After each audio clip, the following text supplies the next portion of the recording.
paz do Senhor Jesus Cristo. Que o nosso Deus possa estar a cada dia tocando em nossos corações, que nós possamos estar buscando a Deus diariamente, conhecendo mais e mais da sua palavra, possamos estar conhecendo as sagradas escrituras. Que o Senhor Deus te abençoe grandemente. Façamos a leitura. Livro de Daniel, capítulo 8. Durante o 3º ano do reinado de Belsazar, eu, Daniel, tive outra visão, depois da primeira. Nessa visão, eu estava na fortaleza de Suzã, na província de Elão, em pé, junto ao rio Ulai. Quando levantei os olhos, vi um carneiro com 2 chifres compridos, em pé, junto ao rio. Um dos chifres era mais comprido que o outro, embora tivesse crescido depois do outro. O carneiro dava chifradas em tudo em seu caminho para o oeste, para o norte e para o sul, e ninguém conseguia detê-lo nem ajudar as suas vítimas. Ele fazia o que queria e se tornou muito poderoso. Enquanto eu observava, de repente um bode surgiu do oeste e atravessou a terra com tanta rapidez que nem sequer tocou o chão. Esse bode, que tinha um chifre enorme entre os olhos, foi na direção do carneiro de 2 chifres que eu tinha visto em pé junto ao rio e avançou sobre ele, cheio de fúria. O bode atacou o carneiro furiosamente e o atingiu com um golpe que quebrou seus 2 chifres. O carneiro ficou sem forças para resistir e o bode o derrubou e o pisoteou. Ninguém foi capaz de livrar o carneiro do poder do bode. O bode se tornou muito poderoso, mas no auge de seu poder, seu grande chifre foi quebrado. No lugar dele, nasceram 4 chifres proeminentes que apontavam para as 4 direções da terra. Então, de um dos chifres proeminentes, surgiu um pequeno chifre, cujo poder se tornou muito grande. Estendeu-se para o sul e para o leste, e em direção à terra gloriosa. Seu poder chegou aos céus, onde atacou o exército celestial. Lançou à terra alguns do exército e algumas das estrelas e os pisoteou. Chegou a desafiar o comandante do exército celestial ao suspender os sacrifícios diários oferecidos a ele e destruir seu templo. Ao exército celestial não foi permitido reagir a essa rebelião. Portanto, o sacrifício diário foi interrompido e a verdade derrotada. O chifre teve êxito em tudo que fez. Então ouvi 2 seres santos conversando entre si. Um deles perguntou: quanto tempo durarão os acontecimentos dessa visão? Até quando a rebelião que causa profanação impedirá os sacrifícios diários? Até quando o templo e o exército celestial serão pisoteados? O outro respondeu: levará 2.300 tardes e manhãs. Então o templo será restaurado. Enquanto eu, Daniel, tentava entender o significado dessa visão, alguém que parecia um homem parou diante de mim. Eu ouvi uma voz humana vindo do rio Ulai gritar: Gabriel, explique a este homem o significado da visão. Quando Gabriel se aproximou de onde eu estava, fiquei tão aterrorizado que me prostrei com o rosto no chão. Ele disse: filho de homem, você precisa entender que os acontecimentos da visão se referem ao tempo do fim. Enquanto ele falava, desmaiei e caí com o rosto no chão. Gabriel me despertou com um toque e me ajudou a ficar em pé. Então ele disse: estou aqui para lhe contar o que acontecerá depois, no tempo da ira, pois aquilo que você viu se refere ao fim dos tempos. O carneiro com 2 chifres representa os reis da Média e da Pérsia. O bode peludo representa o rei da Grécia. E o grande chifre entre os olhos dele representa o primeiro rei do Império Grego. Os 4 chifres proeminentes que apareceram no lugar do chifre grande mostram que o Império Grego se dividirá em 4 reinos, mas nenhum deles será tão grande quanto o primeiro. No final de seu reinado, quando o pecado estiver no auge, subirá ao poder um rei feroz, mestre de intrigas, Ele se tornará muito forte, mas não por seu próprio poder. Causará terrível destruição e terá êxito em tudo que fizer. Destruirá líderes poderosos e devastará o povo santo. Será um mestre do engano e se tornará arrogante. Destruirá muitos sem aviso. Chegará a enfrentar na batalha o príncipe dos príncipes, mas será quebrado, embora não por força humana. Essa visão das 2.300 tardes e manhãs é verdadeira. Guarde, porém, a visão em segredo, pois esses acontecimentos só ocorrerão depois de muito tempo. Então eu, Daniel, fiquei abatido e doente por vários dias. Depois, levantei-me e voltei a tratar dos negócios do rei, mas a visão me deixou muito perturbado e não consegui entendê-la. Livro de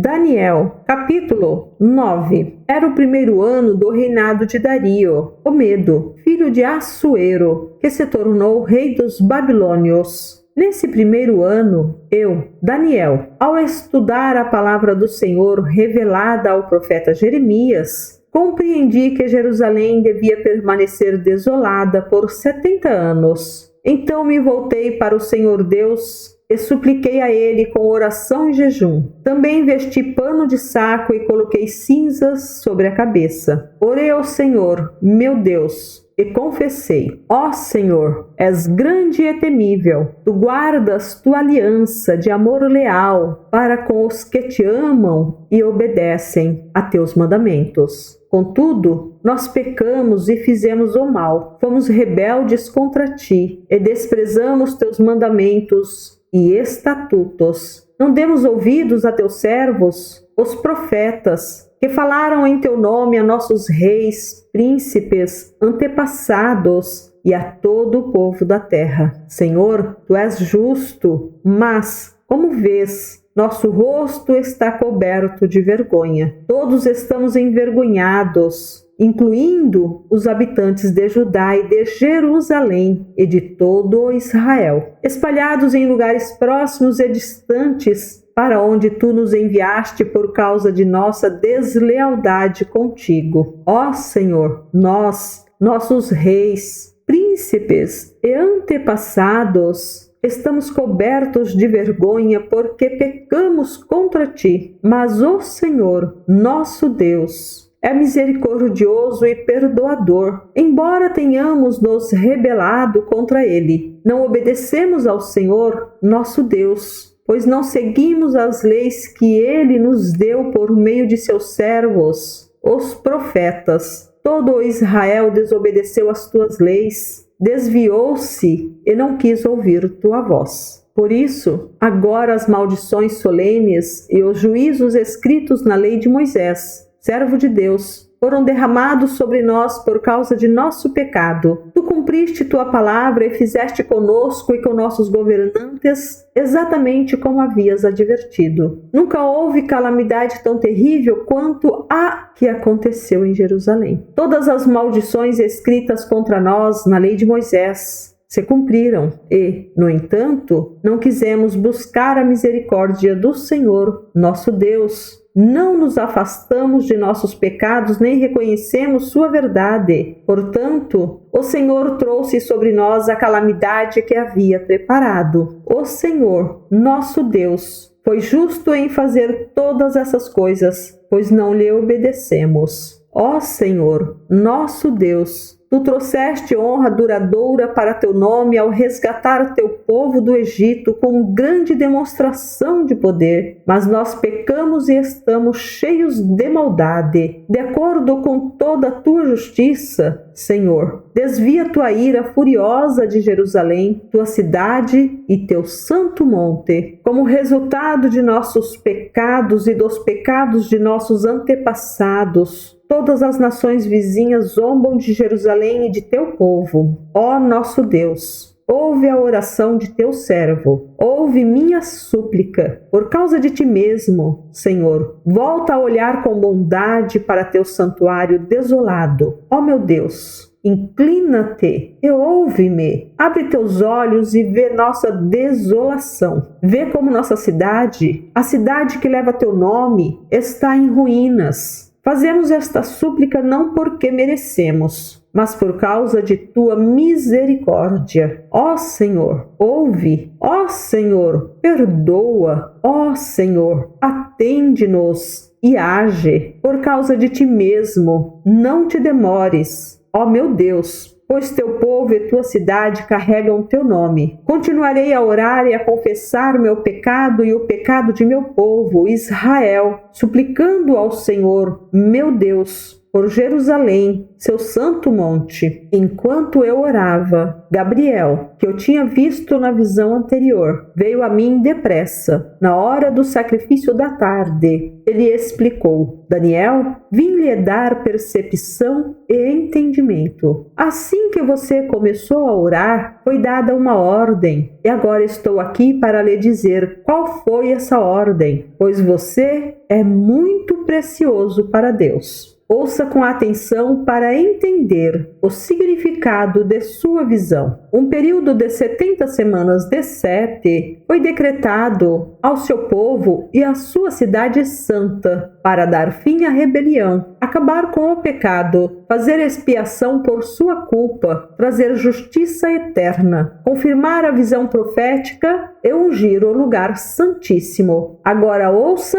e entenda. Passarão 7 semanas, mais 62 semanas desde que for dada a ordem para reconstruir Jerusalém até a chegada do governante ungido. Apesar dos tempos difíceis, Jerusalém será reconstruída com ruas e fortes defesas. Depois desse período de 62 semanas de 7, o ungido será morto e nada lhe restará. Surgirá um governante cujos exércitos destruirão a cidade e o templo. O fim chegará com uma inundação e a guerra e seus sofrimentos estão decretados desde esse tempo até o fim. O governante fará um tratado com muitos por um período de 1 semana, mas depois da metade desse tempo, ele acabará com os sacrifícios e com as ofertas. E, numa parte do templo, ele colocará uma terrível profanação, até que o destino declarado para esse profanador seja finalmente derramado sobre ele. Livro de Daniel, capítulo 10. No 3º ano do reinado de Ciro, rei da Pérsia, Daniel, também chamado Beltesazar, teve outra visão. Ele entendeu que essa visão era verdadeira e se referia a certos acontecimentos que ocorreriam no futuro, tempos de guerra e de grande dificuldade. Eu, Daniel, recebi essa visão depois de passar 3 semanas de luto. Durante todo esse tempo, não havia comido nada saboroso, não tinha provado nenhuma carne e nenhum vinho, e não tinha usado nenhuma loção perfumada até passarem as 3 semanas. Em 23 de abril daquele ano, estava em pé próximo ao grande rio Tigre. Levantei os olhos e vi um homem vestido com roupas de linho e um cinto de ouro puro. Seu corpo era semelhante a uma pedra preciosa. Seu rosto faiscava como relâmpago, e seus olhos eram como tochas acesas. Seus braços e seus pés brilhavam como bronze polido, e sua voz era como o som de uma grande multidão. Somente eu, Daniel, tive essa visão. Os homens que estavam comigo não viram coisa alguma. De repente, porém, eles se encheram de terror e correram para se esconder. Assim, fiquei ali sozinho e tive essa visão extraordinária. Perdi as forças. Fiquei muito pálido e quase desfaleci. Então ouvi o homem falar e, ao som de sua voz, perdi os sentidos e fiquei ali estendido, com o rosto no chão. Nesse instante, a mão de alguém me tocou e me pôs, ainda trêmulo, sobre minhas mãos e meus joelhos. E o homem me disse: Daniel, você é muito precioso para Deus. Por isso, ouça com atenção o que tenho a lhe dizer. Levante-se, pois fui enviado a você. Quando ele me disse isso, me levantei, ainda tremendo. Em seguida, ele disse: Não tenha medo, Daniel, pois desde o primeiro dia em que você começou a orar por entendimento e a se humilhar diante de seu Deus, seu pedido foi ouvido. Eu vim em resposta à sua oração. Por 21 dias, porém, o príncipe do reino da Pérsia me impediu. Então Miguel, um dos príncipes mais importantes, veio me ajudar, e eu o deixei ali com os reis da Pérsia. Agora estou aqui para explicar o que acontecerá com seu povo no futuro, pois essa visão se refere a um tempo que ainda está por vir. Enquanto ele falava comigo, eu olhava para o chão, sem conseguir dizer uma única palavra. Então aquele que se parecia com um homem tocou meus lábios, e eu abri a boca e comecei a falar. Disse àquele que estava diante de mim: Meu Senhor, estou angustiado por causa da visão que tive e me sinto muito fraco. Como é possível alguém como eu, seu servo, falar com meu Senhor? Minhas forças se foram e mal consigo respirar. Então aquele que se parecia com um homem tocou em mim novamente e senti minhas forças voltarem. Não tenha medo, ele disse, pois você é muito precioso para Deus. Que a paz esteja com você. Tenha ânimo, seja forte. Enquanto ele falava, logo me senti mais forte e disse: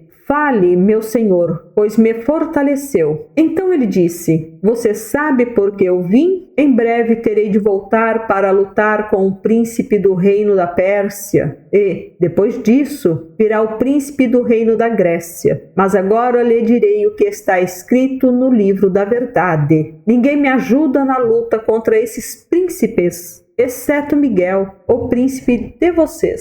Livro de Daniel, capítulo 11. Tenho acompanhado Miguel para apoiá-lo e fortalecê-lo desde o primeiro ano do reinado de Dario, o Medo. Agora, portanto, eu lhe revelarei a verdade. Outros 3 reis persas reinarão e serão sucedidos pelo 4º rei, muito mais rico que os outros. Ele usará sua riqueza para instigar todos a lutarem contra o reino da Grécia. Então surgirá um rei poderoso, que governará com grande autoridade e realizará tudo o que desejar fazer. Mas no auge de seu poder, seu reino será quebrado e dividido em 4 partes. Não será governado pelos descendentes do rei, e o reino não terá a mesma autoridade de antes, pois seu império será arrancado fora e entregue a outros. O rei do sul se tornará poderoso, mas um de seus oficiais se tornará ainda mais poderoso e governará seu reino com grande força. Alguns anos depois, será formada uma aliança entre o rei do norte e o rei do sul. A filha do rei do sul se casará com o rei do norte para garantir a aliança, mas tanto ela como seu pai perderão a influência sobre ele. Ela será abandonada junto com aqueles que a apoiam. Mas, quando um de seus parentes se tornar o rei do sul, ele reunirá um exército, entrará na fortaleza do rei do norte e o derrotará. Quando ele voltar ao Egito, levará os ídolos deles e também objetos valiosos de ouro e prata. Por alguns anos, deixará o rei do norte em paz. Mais tarde, o rei do norte invadirá o reino do sul, mas logo voltará para sua terra. Os filhos do rei do norte, porém, reunirão um exército poderoso que avançará como uma inundação e levará a batalha até a fortaleza do inimigo. Enfurecido, o rei do sul sairá para lutar contra o grande exército reunido pelo rei do norte e o derrotará. Depois que o exército inimigo for vencido, o rei do sul se tornará orgulhoso e executará muitos milhares de inimigos. Sua vitória, porém, não durará muito tempo. Alguns anos depois, o rei do norte voltará com um exército bem equipado, muito maior que antes. Nessa ocasião, haverá uma grande rebelião geral contra o rei do sul. Homens violentos de seu povo, Daniel, se juntarão a eles em cumprimento desta visão, mas serão derrotados. Então o rei do norte virá e cercará uma cidade fortificada e a conquistará. Nem as tropas do sul conseguirão resistir a esse ataque. O rei do norte conseguirá avançar sem oposição. Ninguém será capaz de resistir-lhe. Ele se deterá na terra gloriosa, decidido a destruí-la. Fará planos de vir com a força de todo o seu reino e formará uma aliança com o rei do sul. Dará sua filha em casamento a fim de derrubar o reino, mas seu plano falhará. Depois disso, voltará sua atenção para o litoral e conquistará muitas cidades. No entanto, um comandante de outra terra acabará com sua insolência e o fará retirar-se envergonhado. Ele se refugiará em sua própria fortaleza, mas tropeçará e nunca mais será visto. Seu sucessor enviará um cobrador de impostos para manter o esplendor real. Depois de um breve reinado, porém, ele morrerá, mas não como resultado de ira, nem na batalha. O próximo a subir ao poder será um homem desprezível, que não faz parte da linhagem real. Ele se infiltrará quando menos se espera e assumirá o controle do reino por meio de intrigas. Diante dele, grandes exércitos serão arrasados, incluindo um príncipe da aliança, com promessas enganosas para várias alianças. Apesar de ter apenas um punhado de seguidores, ele se tornará forte. Sem aviso, entrará nas regiões mais ricas da terra e destruirá entre seus seguidores o despojo e os bens dos ricos, coisa que seus antecessores nunca fizeram. Fará planos para conquistar fortalezas, mas isso durará pouco tempo. Então juntará coragem e reunirá um grande exército contra o rei do sul. Este sairá para a batalha, mas de nada adiantará, pois haverá conspirações contra ele. Sua derrota será causada por gente de sua própria confiança. Seu exército será arrasado e muitos serão mortos. Decididos a fazer o mal, esses reis tentarão enganar um ao outro enquanto estiverem à mesa de negociações. Mas isso não fará diferença alguma, pois o fim chegará no tempo determinado. O rei do norte voltará para casa com muitas riquezas. No caminho, ele se colocará contra o povo da Santa Aliança e fará grandes estragos antes de seguir viagem. Então, no tempo determinado, ele voltará a invadir o sul, mas desta vez o resultado será diferente. Ele se assustará com os navios de guerra do litoral oeste e voltará para casa. Então descarregará sua ira sobre o povo da Santa Aliança e recompensará os que abandonarem a aliança. Seu exército tomará a fortaleza do templo, contaminará o santuário, acabará com os sacrifícios diários e colocará ali uma terrível profanação. Ele usará de adulação e conquistará os que violaram a aliança, mas aqueles que conhecem seu Deus serão fortes e resistirão. Líderes sábios instruirão a muitos, mas esses mestres morrerão pela espada e pelo fogo, ou serão capturados e saqueados. Durante essas perseguições, receberão pouca ajuda, e muitos que se juntarem a eles não serão sinceros. Alguns dos sábios serão vítimas de perseguição e, desse modo, serão refinados, purificados e limpos até o tempo do fim, pois o tempo determinado ainda está por vir. O rei fará o que bem entender, se exaltará, afirmará ser maior que todos os deuses e chegará a blasfemar contra o Deus dos deuses. Terá êxito, mas apenas até que se complete o tempo da ira, pois aquilo que foi determinado certamente acontecerá. Ele não respeitará os deuses de seus antepassados, nem o Deus preferido das mulheres, em Deus algum,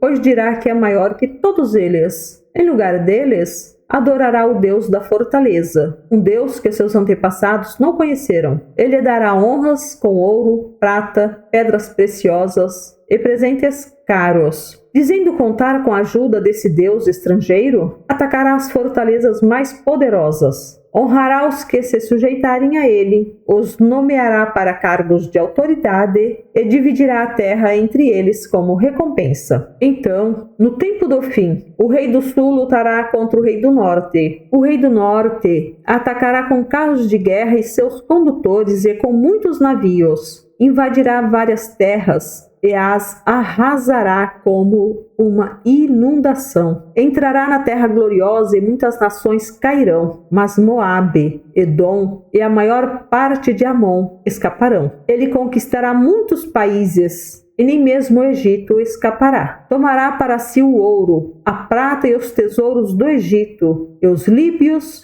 e os etíopes serão seus servos. Mas, então, chegarão notícias do leste e do norte que o deixarão alarmado, e ele partirá enfurecido para destruir e aniquilar muitos. Armará suas tendas entre o Monte Santo e Glorioso e o mar. Enquanto estiver lá, porém, chegará a seu fim, e ninguém o ajudará. Livro de Daniel, capítulo 12. Nessa época, Miguel, o grande príncipe que guarda seu povo, se levantará. Haverá um tempo de angústia como nunca houve desde que as nações vieram a existir. Nesse tempo, porém, todos de seu povo que tiverem o nome escrito no livro serão salvos. Muitos dos que estão mortos e enterrados ressuscitarão, alguns para a vida eterna e outros para a vergonha e a desonra eterna. Os sábios brilharão intensamente como o esplendor do céu, e os que conduzem muitos à justiça resplandecerão como estrelas para sempre. Mas você, Daniel, mantenha esta profecia em segredo. Cele o livro até o tempo do fim, quando muitos correrão de um lado para o outro e o conhecimento aumentará. Então eu, Daniel, olhei e vi dois outros em pé em margens opostas do rio. Um deles perguntou ao homem vestido de linho, que agora estava sobre o rio: quanto tempo passará até que terminem esses acontecimentos espantosos? O homem vestido de linho, que estava sobre o rio, levantou as duas mãos em direção ao céu, pronunciou um juramento solene àquele que vive para sempre e disse: passará um tempo, tempos e meio tempo. Quando o povo santo finalmente for quebrado, todas essas coisas se cumprirão. Ouvi o que ele disse, mas não entendi o significado. Por isso, perguntei: meu senhor, como estas coisas terminarão? Ele respondeu: agora vá, Daniel, pois aquilo que eu disse será mantido em segredo e selado até o tempo do fim. Muitos serão purificados, limpos e refinados por essas provações. Os perversos, porém, continuarão em sua perversidade, e nenhum deles entenderá. Somente os sábios compreenderão seu significado. A partir do momento em que o sacrifício diário for suspenso e a terrível profanação for colocada ali, haverá 1.290 dias. Feliz aquele que esperar e permanecer até o fim dos 1.335 dias. Quanto a você, siga seu caminho até o fim. Você descansará e, no final dos dias, se levantará para receber sua herança. Muito obrigada por você ter ficado até aqui. Que o Senhor Deus te guarde, te guie e dê paz sobre a tua vida e o teu lar. O Senhor Deus esteja contigo, em nome de Jesus Cristo. Amém.